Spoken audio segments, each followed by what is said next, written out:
Have you ever met someone, shaken their hand, heard their name clearly, and then forgotten it 10 seconds later? You remember their face, you remember the conversation, but the name disappears. Most people assume it's a bad memory, but in many cases it's not.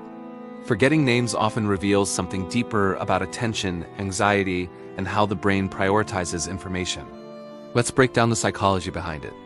When people say, "I'm bad with names," they usually blame memory capacity. But name forgetting is rarely about memory storage. It's about attention encoding. For memory to form, your brain must notice the information, encode it with focus, and attach meaning to it. Names are abstract. They don't carry immediate emotional or visual meaning. Unlike a face, which the brain is wired to recognize, a name is just a label, and the brain doesn't prioritize labels unless they matter. One of the most common reasons people forget names is social anxiety. During introductions, many people are not fully present. They are thinking, "Am I making a good impression? What should I say next? Do I look confident?" This creates cognitive overload.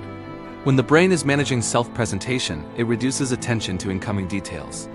So the name never gets properly encoded. It's not forgotten, it was never stored correctly. Research shows that in social situations, people often shift into self-monitoring mode. Instead of observing, they evaluate themselves.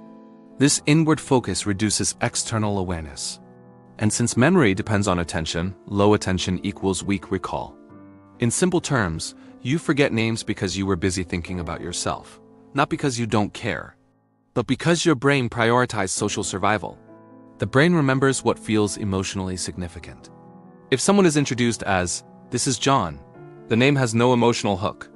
But if you learn, "This is John, he climbed Mount Everest," now the brain has a story. Emotion and narrative increase retention. Names without context feel disposable to the brain. Interestingly, people who are highly analytical or abstract thinkers sometimes struggle more with names. Why? Because their brain prioritizes ideas over personal labels. They remember concepts, arguments, patterns, but names feel secondary.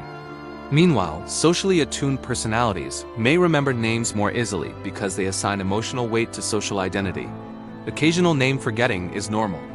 However, if memory issues extend to close family names, frequently repeated names, or important personal information, that may indicate stress, burnout, or cognitive fatigue. Chronic stress impacts memory encoding. When cortisol levels stay elevated, the hippocampus responsible for memory functions less efficiently, so stress can indirectly increase forgetfulness. Improving name recall is less about trying harder and more about being present. Try this. Repeat the name immediately. Associate it with an image. Attach it to something distinctive. Use it again in conversation. Presence improves encoding. Encoding improves memory. Forgetting names doesn't automatically mean poor intelligence. Often, it reveals anxious thinking, cognitive overload, low emotional association, or divided attention. The brain remembers what it values. And sometimes, in social moments, we value self-protection more than information. The next time you forget a name, don't assume something is wrong with your memory. Ask yourself, was I truly present? Because memory begins with attention,